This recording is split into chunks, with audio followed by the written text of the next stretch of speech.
অবস্থা দেখেন, এটা কি ভালো আলুর সাথে সিদ্ধ হওয়ার কথা? আপনারা বলেন, ভালো আলুর সাথে কি সিদ্ধ দেওয়ার কথা? হ্যাঁ, এইসব বিজনেস। তুমি আলুটা ফ্রেশ করে ধুইয়া তারপর সিদ্ধ করবা। কারণ কি, এটা তো আর রান্না করে আর খাচ্ছে না, এটা কিন্তু মিক্স করবে। তুমিও খাও, এটা তো অন্য মানুষ কেউ খাবেন না, কেউ খাবেন না। খোলেন এটা। এটা কি জিনিস? কখন বানাইছেন? কালকে রাত্রে বানানো। কালকে রাত্রে। কি কি আছে এটার মধ্যে? দই, দুধ, চিনি।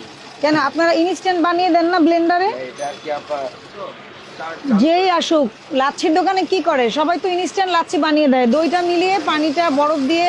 এই দই কি আপনারা বানান? কারখানা। কারখানা?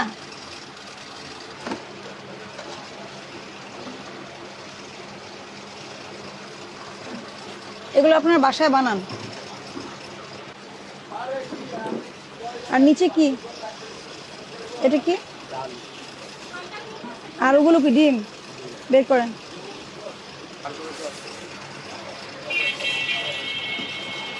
এটা কি কোনো হাইজেনিক ওয়ে হলো? আপনি কি এই পলিথিন নিয়ে ডিমটা রাখতে পারেন কিনা একটা কথা বুঝেন। এই ডিমটা সিদ্ধ করে ফেলছেন, তাই না? এটা কিসে দিবেন আপনি? চটপটিতে। এটা তো আর রান্না করা হবে না, আপনি মিলিয়ে দিবেন। আপনি এইভাবে কখনোই রাখতে পারবেন না, এখানে ব্যাকটেরিয়া গ্রো করবে, পলিথিন ইউজ করতে পারবেন না।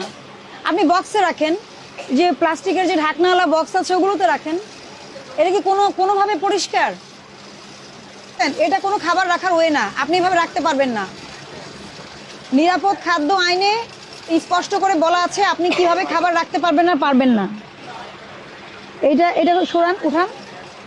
ময়লার বালতি ঢেকে রাখবেন, ডাস্টবিন ঢেকে রাখবেন। এটা কখন বানাইছেন? কালকে রাতে বানাইছেন। উনি বলছে কালকে রাতে, আপনি বলছেন সকালে। গ্যাস সিলিন্ডারটাও এখানে। এগুলো কি? এগুলো যে আপনার এমনি তো ড্যামেজ মাল। ড্যামেজ মাল তাহলে ফেলে দিতে হবে না?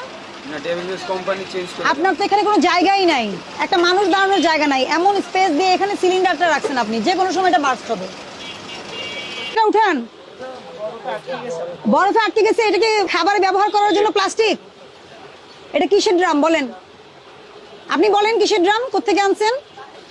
নিরাপদ খাদ্য আইনে স্পষ্ট বলা আছে আপনি খাবার কিসের সাথে রাখবেন, কিসের সাথে রাখবেন না, একদম স্পষ্ট নির্দেশনা আছে। কেমিক্যাল সেটা জানে, বলে যে কেমিক্যাল না। কেমিক্যালের ড্রামে কি সে লাচ্ছি ফালুদাগুলো রাখতে পারে কিনা? হ্যাঁ, এটা বরফ গলবে, এগুলো বের করবেন। দেখি, ধরেন। আলু কোথায় রাখছেন? গ্যাস সিলিন্ডারের ভিতরে। পচা আলু কেন আনছেন?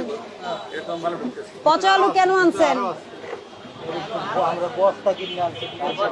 হ্যাঁ, তাহলে পচা হলে ফেলে দিবেন না। তাহলে এখানে এগুলো কি সিদ্ধ করছেন সব?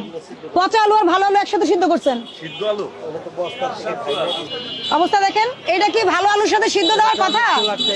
আপনারা বলেন, ভালো আলুর সাথে কি সিদ্ধ দেওয়ার কথা? হ্যাঁ, এইসব বিজনেস। আপনার মালিক কোথায়? মালিক নাই মানে মালিককে ডাক দেন, ফোন করেন। আপনি কি করবেন? বস্তা থেকে যখন আলু বের করবেন থাকতে পারে পচা, পচা আলুটা আলাদা করে ফেলে দিবেন, ভালোটা সিদ্ধ দিবেন। এইটা কি আপনি কোনটা ভালো? কে বলতে বোঝা যায় না? দেখেন আপনি কোন, এটা কি ধরনের ভুল? না না, এটা কি ধরনের ভুল? এরকমের ভুল আপনি করেন কেন? এটা কি ধরনের ভুল? হ্যাঁ, তুমি আলুটা ফ্রেশ করে ধুইয়া তারপর সিদ্ধ করবা। কারণ কি, এটা তো আর রান্না করে আর খাচ্ছে না, এটা কিন্তু মিক্স করবে। তুমিও খাও, এটা তো অন্য মানুষ কেউ খাবেন না, কেউ খাবেন না। অবস্থাটা দেখেন আপনি, এটা কি না বোঝার সুযোগ আছে? দাও, লিফলেট দাও। আপনি কে কমিটিকে কথা দিচ্ছেন? হ্যাঁ, কথা দিচ্ছেন যে এরা শুধরাবে? 1 লক্ষ টাকা জরিমানা করা যায়, আমি 30,000 টাকা জরিমানা করলাম।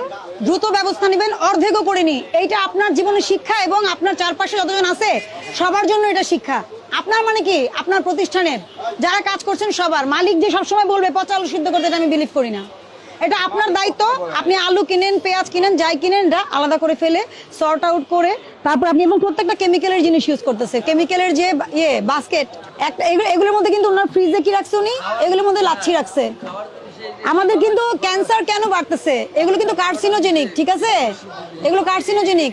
কারণ তো আপনার লাচ্ছিটা তো সরাসরি খাচ্ছেন না আপনি, এই যে কেমিক্যালের যে আছে গ্যালন এগুলোর মধ্যে রাখা, এগুলো করে কিন্তু কেউ বিজনেস করতে পারবে না। আপনি একটা টিম করেন, টিম করে দরকার হলে আমাদের সহযোগিতা নেন, নিরাপদ খাদ্য কর্তৃপক্ষের সহযোগিতা নেন।